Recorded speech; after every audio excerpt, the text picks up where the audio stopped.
कैसे होता है वैराग्य? वैराग्य अर्थात क्या? कब किस व्यक्ति को वैराग्य की स्थिति की प्राप्ति होती है? और वैराग्य की प्राप्ति से या वैराग्य को धारण करने से साधक को कौन सा फल, क्या फायदा, उसके जीवन में क्या परिवर्तन होता है, क्या परिवर्धन होता है और किस प्रकार यह वैराग्य प्रभु मिलन की राह को आसान कर देता है। आइए 5 सत्य कथाओं के माध्यम से इस वैराग्य की अवधारणा को समझने का प्रयास करते हैं कि ये वैराग्य आखिर है क्या। जय श्री हरि। पूज्य गुरुदेव के चरणों में बारंबार प्रणाम। 5 छोटी छोटी सत्य कथाएं हैं जो अलग अलग वैराग्य के भाव को प्रकट कर आपके और हमारे हृदय में प्रभु के शरणागति के भाव को पुष्ट करेगी। राम राम राम जपकर राममय बनने के प्रयास को और अधिक गति प्रदान कर देगी। कहते हैं एक बार एक रानी रो रही थी।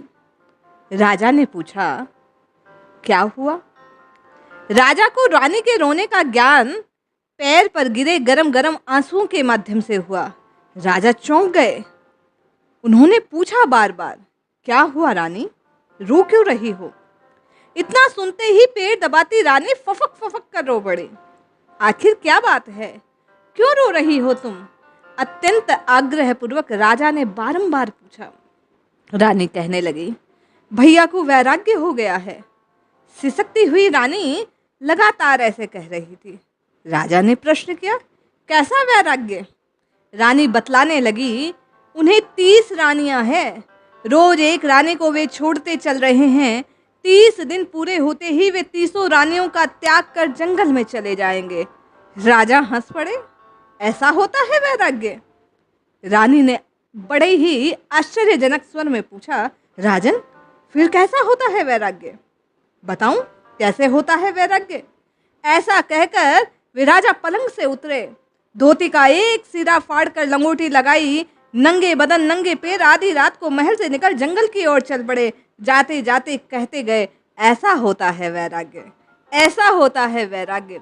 हाहाकार मच गया महल में। रानी के भाई ने सारा प्रसंग सुना कि लंगोटी लगाकर राजा जंगल की ओर निकल पड़े। वैराग्य कैसा होता है उसका यह एक उदाहरण मात्र है। किसी को धीरे धीरे वैराग्य होता है, किसी को एक क्षण में। वैराग्य के अनेक प्रकारों में से त्रिविक्रम वैराग्य ऐसा ही होता है जैसा रानी ने समझने के प्रयास से राजा ने उदाहरण के स्वरूप में स्वयं को प्रस्तुत कर दिया।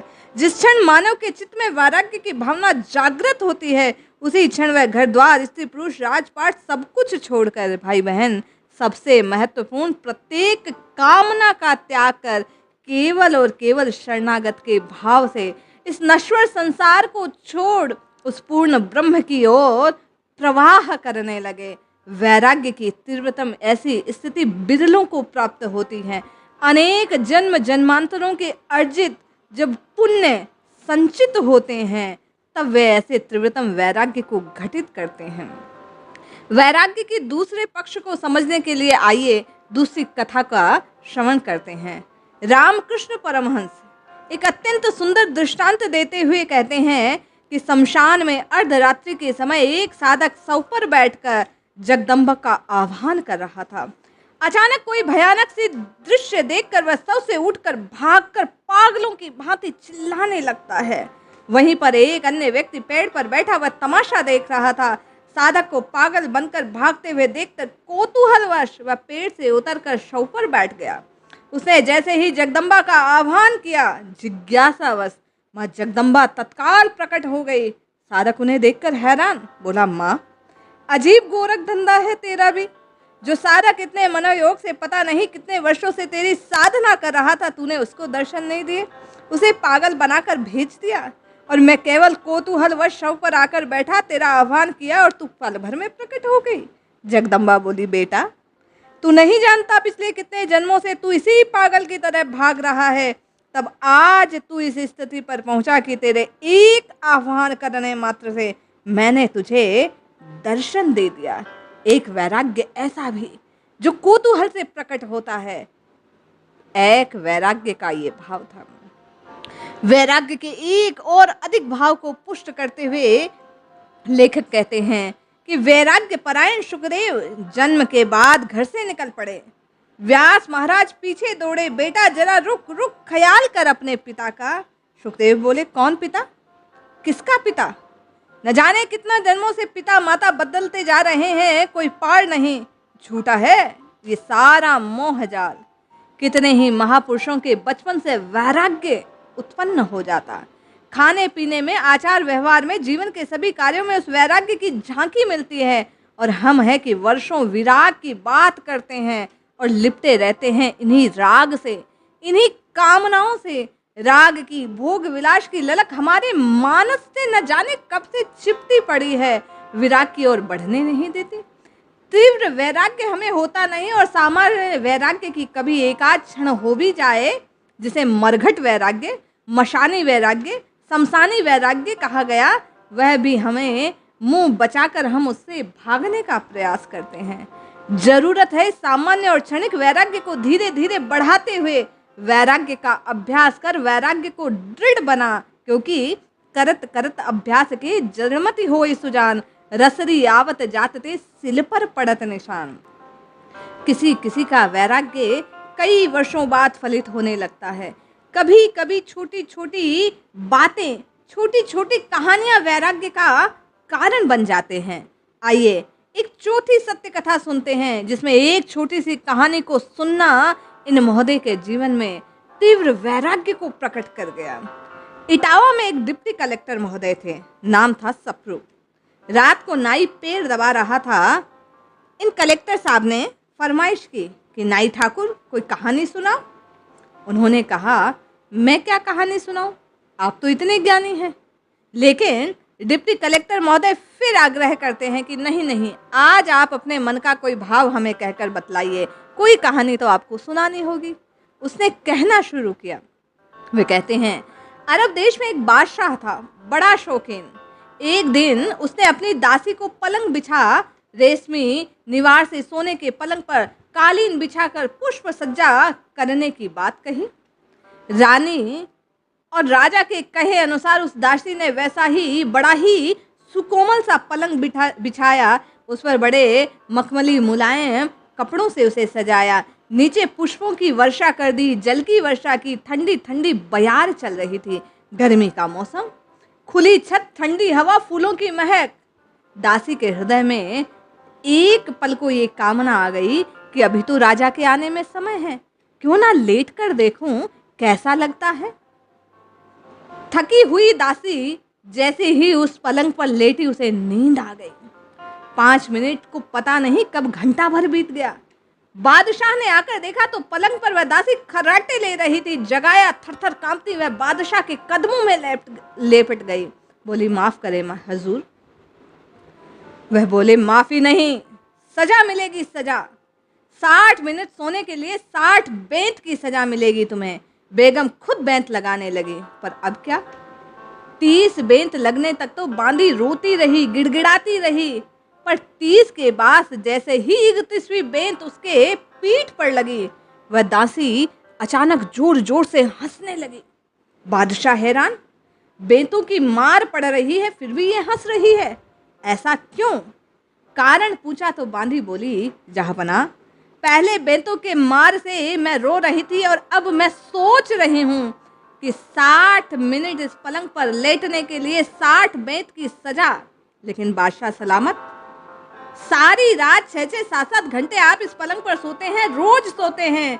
इन दोनों को कितने बेंतों की सजा मिलेगी? मुझे बेंत लगाने नहीं जानती, लेकिन आप नाराज ना होना। आपको भी पलंग पर सोते देख अल्लाह नाराज होता होगा, यही तो मेरे हंसने का सबब है। तौबा तौबा तौबा। बांदी की बात बादशाह के कलेजे को चीर गई। उसने अपना ताज उतारा और फेंक दिया, जामा फाड़ा और फेंक दिया, जूते उतार कर फेंक दिए, कफनी पहनकर चल पड़ा जंगल की ओर फकीरी करने। यकायक उस बांदी की बात सुनकर उस बादशाह को वैराग्य उत्पन्न हो गया। कहानी सुनते सुनते साहब का भी वैसा ही हाल। बोले, कितने पते की बात बतलाई? सजा देने वाला नहीं जानता उसे सजा मिलने वाली है। मैं भी तो ना जाने कितनों को सजा देता हूँ। उसी समय उन्होंने अपना इस्तीफा लिखा। और साहब को पकड़ा यमुना के किनारे साधना करने को चले गए। एक मोटा सोटा खड़खड़ाते रहते, कमली ओढ़े रहते, और आज वही डिप्टी कलेक्टर उस पूरे क्षेत्र में खटपटा बाबा के नाम से विख्यात हो गए। एक कहानी सुनने मात्र से उन डिप्टी कलेक्टर महोदय को वैराग्य हो गया। ये वैराग्य का चौथा भाव आपने और हमने श्रवण किया।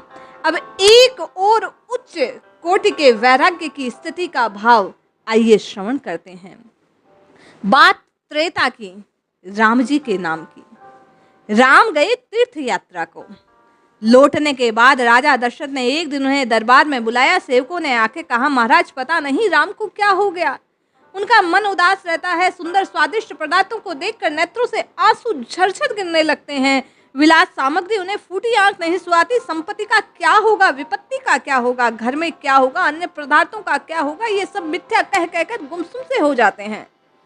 भोगों में उनकी रत्ती मात्र भी आसक्ति नहीं रही। किसी भी काम में उनकी प्रवृत्ति नहीं, किसी वस्तु का उन्हें अभिमान नहीं, किसी की अभिलाषा नहीं करते, न किसी से सुख में प्रसन्नता को देखते हैं, न दुख में विषाद ही उनके हृदय में उत्पन्न होता है। प्राय कहते हैं लोग, ये कहकर चिल्लाते हैं कि हाय मैं गया, मैं अनाथ हो गया, फिर भी उन्हें वैराग्य नहीं होता। ये कैसे आश्चर्य की बात है। दिन दिन ऐसा सोच सोच कर महाराज राम जी दुबले होते जा रहे हैं, पीले से पड़ गए हैं। विश्वामित्र ने सारा विवरण सुनकर महाराज को इन लक्षणों से ऐसा ज्ञात होता है कि राम को वैराग्य हो गया है, विचार मूलक वैराग्य। राम जब दरबार में पधारे और उन्होंने मानस की स्थिति विस्तार पूर्वक कही तो ये बात स्पष्ट हो गई कि उन्हें दुख का दर्शन करने मात्र से चिंतन उत्पन्न हुआ, सच्चा वैराग्य उत्पन्न हुआ।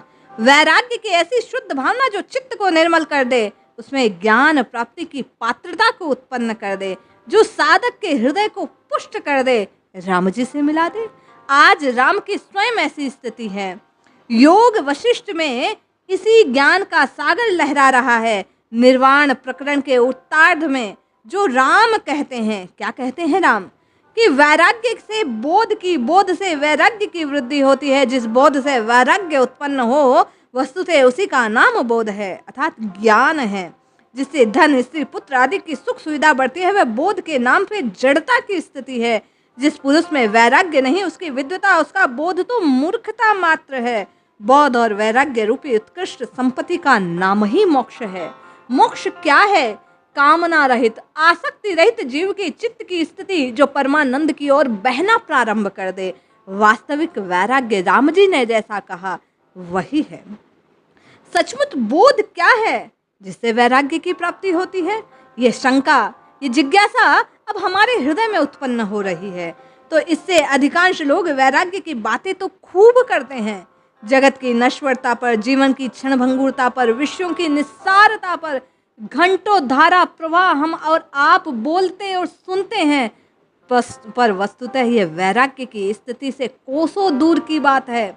वशिष्ठ महाराज के कहते हैं, ज्ञान बंधु, ज्ञान का उपवास करने वाले लोग अज्ञान की मूर्तिमान प्रतीक सत्ता है महाराज। ज्ञान बंधु के लक्षणों को हम अपने में मिलाकर देखें तो हमारा चित्र स्पष्ट हो जाएगा। ज्ञान बंधु कौन है?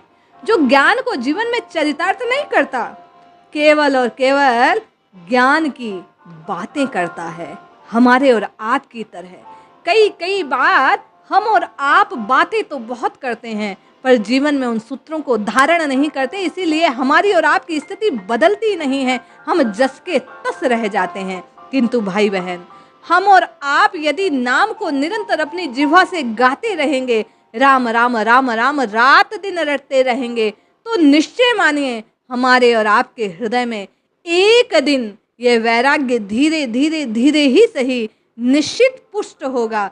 और इस वैराग्य से, इन कामनाओं के शांत होने से, नष्ट होने से, आसक्ति के विलीन होने से हमें और आपको राम जी की प्राप्ति अवश्य होगी। तात्पर्य क्या है? क्यों सुने इस वैराग्य की बात को? अब हमें ये कहीं ना कहीं प्रश्न हृदय में आएगा कि बातें करते हैं पर समाधान नहीं मिलता, तो सुनने का क्या लाभ? किंतु सुनने का लाभ ये है, जैसा पूर्व में कहा गया, कि बार बार श्रवण करने से हमारे हृदय में ये भाव पुष्ट होंगे, भावों के पुष्ट होने से हमारी गति चित्त की उस ओर होने लगेगी, हमारा बहना उस ओर होगा, हमारे कार्य करने की प्रवृत्ति उस ओर होगी और निश्चय ही हमें राम जी के नाम से प्रेम होगा और प्रेम होने से व्याकुलता बढ़ेगी, विकलता बढ़ेगी। हम और अनन्य भाव से केवल और केवल प्रभु को पुकारेंगे और निश्चित ही एक दिन हमें वैराग्य भाव पुष्ट होने से राम जी की प्राप्ति हो जाएगी। यही वैराग्य की तीव्रतम स्थिति को पाने का मार्ग है, यही वास्तव में प्रभुमय होने का मार्ग है। जपिए जपिए जपिए नित्य निरंतर केवल और केवल राम जी के नाम को रटिए, कल्याण अवश्य होगा। जय श्री हरि।